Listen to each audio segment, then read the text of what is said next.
Sanibonani guys, igama ngiqabile niphathela amazwi la eNimba ngomhla ka-17 March. Guys, uHlathi ubhizi uyayincengela laphaya kuThumeka ufuna ama-love bags lapho uThumeka ngendlela ayiqhenya ngayo this time nami ngiyamangala. uNtombo usho kahle wathi akhonto esingayilungisa apha. Wathi uHlathi asihambe siye kwi-weekend yethu nje sobabili siyochitha isikhathi ndawonye. Wathi weekend izonceda ntoni? Yintoni engayilungisa i-weekend makunje? Hayi suka man. Hayibo guys. Kubonakala nje ukuthi uNtombo uyaziqhenya guys, akafuneki uza ngisho ngoHlathi. Waqeda lapho ugel wahamba wayothatha into nje afuna ukuyithunga ethi ukuchitha isikhathi nje ngoba phela vela uHlathi ngala ubhizi umbangela isicefu uyamlandela. Again uHlathi guys wahlala eduze kwakhe wathi mama uNgwevu ngila ngingowakho, ndibona wena wedwa, ndachata, ndiyacela uba silungise izinto mina nawe, asilungise umshado wethu. Kwathi nya washintsha uHlathi wathi okanye ndimo osikhohlisayo. Wathi uThumeka uthetha ngantoni? Wathi yebo ndiyenzile izimpazamo ezininzi kodwa nawe nezakhe impazamo, kungani ungangithetheleli mina kodwa mina ndikwazi ukuthethelela ezakhe impazamo? Wathi ziphi zona? Ziphi impazamo? Abasukuma uHlathi waduba wahamba. Lapho uyanga guys, abazali bakhe mebethethisana, umane nje wabona ukuthi no, akamane ngayingeni ke le, akathathe nje ama-earphones ugirl avale indlebe zakhe ukuze engezwa lutho. Hey guys, uHlathi sengathi usekhatheleke manje ukuncenga. uThumeka usemncenga wamncenga wakhathala ubhuti. Usho kahle ukuthi wena isithunzi sikaZoleka. Kahle kahle wena wawungangithandi wena, kaze wandithanda. Wathi uma ubona uZoleka ehamba eyale phesheya kweyilwandle, wena wathutha ithuba lokuthi umphuce into kweyakhe. Wena wakhetha ukuthi ube kulo mshado, wena wangikhetha. Khumbula kahle ukuthi wena wangishela futhi wena wathi uzonginakekela njengoba uZoleka esihambile. Uyakhumbula?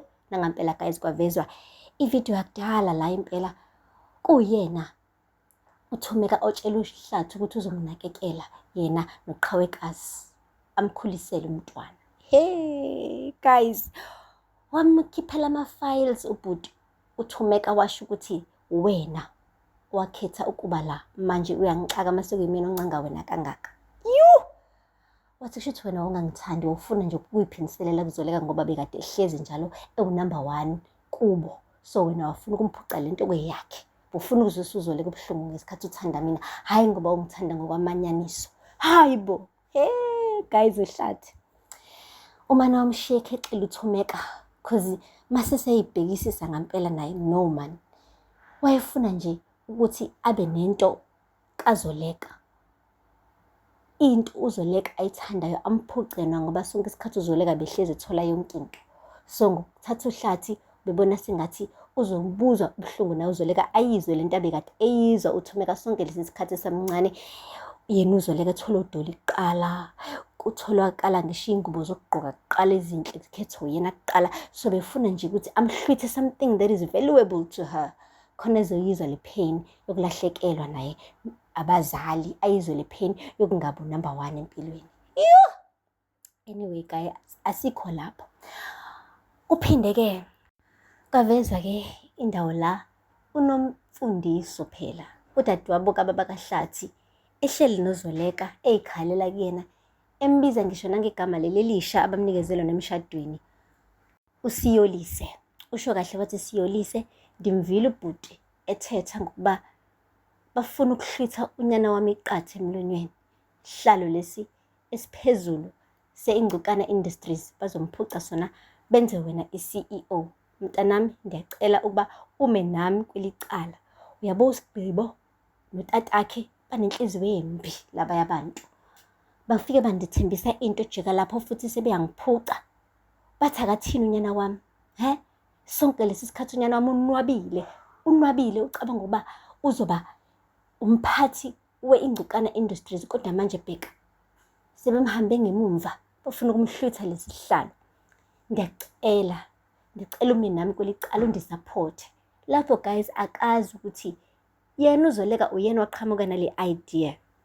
Uthe uthi uyazama ukuchaza uZoleka kwathiwa nje cha, ungachazi lutho. Umuntu okumele achaze la umfowethu. Ndizohamba ngimbeke la eduze kwami sijongane enhlampini zamehlo. Silwe kumele silwe ngoba andivumi uba unyana wami ahluthe lesihlalo. Guys, kumshubeleke uZoleka ngoba ke umthembisile ukuthi uzoma eceleni kwakhe uNomfundiso, kanti hayi uNomfundiso kuhambile waya kumfowabo eyomqonda ngqo amconfront guys. Kodwa ke uthe emefika khona loya baba loya uhlezi ready, ngathi ama-answers ahlezi like esemlonyeni wakhe ready for ukuthi aphume anytime bekumele awakhiphe. So usho kahle wathi, but ungayenza njani into embi kangaka? Ndikuvile nosigqibo nithetha nitsho ukuba nifuna ukuhlutha unyana wami ithuba lokuba umphathi we-Ingcikana Industries. Wathi kodwa bhuti, ungayenza kanjani into ebuhlungu kangaka? Wathi lalela la Nomfundiso, yabona mna ngithathe isigqibo esifanele esizokwazi ukuthi sincede le family ukuba ikhuphuke ibe sezingeni elifanele. Wathi awu, kodwa yazi usungazi wenza into ebuhlungu kanje kunyana wami, wena wandithembisa wathi uzomphatha unyana wami njengonyana wakho. Wathi ndikwenzile oko, ndimkhulisile lo mntana elahle utata wakhe, ndamyisa ezikoleni eziphezulu ndamgqokisa. Wathi kodwa buka namhlanje umhlutha iqathe emlonyeni. Wathi lalela apha Nomfundiso, umntwana wakhe akekho ready ukuthi aphathe le nkampani. Ngisho naye uZoleka benosigqibo, ibona abanginikeze le idea. Ha guys, wabona uNomfundiso ukuthi kanti noZoleka bekade yazi le ndaba and sonke lesi sikhathi uthuli kanti yena oqhamuke nale idea. Wabonakala ukuthi ayi cha, i-betrayal idla umnyu kulela khaya guys. And uze wavusa-ke nale ndaba yokuthi ke asoze yena alidwa umfana. Indodana yakhe uNomfundiso ayisiyona indoda ngoba ayikaze yasoka guys. So ushilo-ke uNomfundiso ukuthi sonke lesi sikhathi ubambela ingane yamiqubu ngoba nakhe ingafuna ngokuyosoka. Uyibiza ngenkwenkwe ibe iyindoda ngoba nakho nje ingayanga ukosoka. Ingakho ingayinikazanga leli sithuba leli ngoba ubona singathi iyinkwenkwe. Wathi kunjalo vele ubani ongalidwa inkwenkwe. Le nkampani yamadoda kusiyona yamankwenkwe. Guys, kuninzi. So asazi ukuthi ke noZoleka uzothini njengoba phela uNomfundiso besembuka ngehlo lenyoka emva kokuthola ukuthi ke uyena uqhamuke nale idea yokuthi ke kuhlanganiswa amankampani omabili, iNgcikana Industry kanye neKhosela Tech.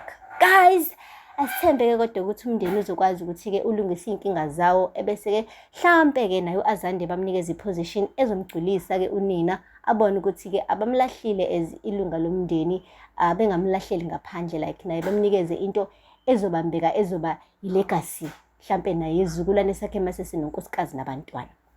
Guys, aphela lapho kaMazivela namhlanje. Ningakhohlwa ukusubscribe nilike ne-comment.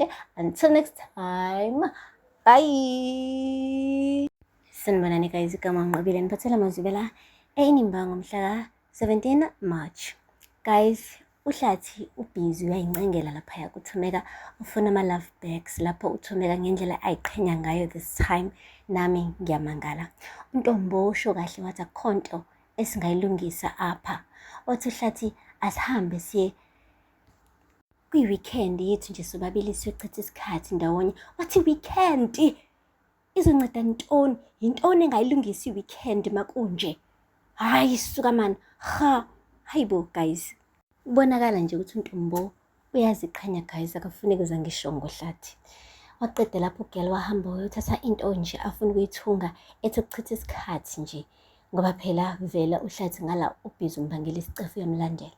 Again uhlathi guys wahlala eduze kwakhe wathi mama uNgwevu ngila ngingowakho, ndibona wena wedwa.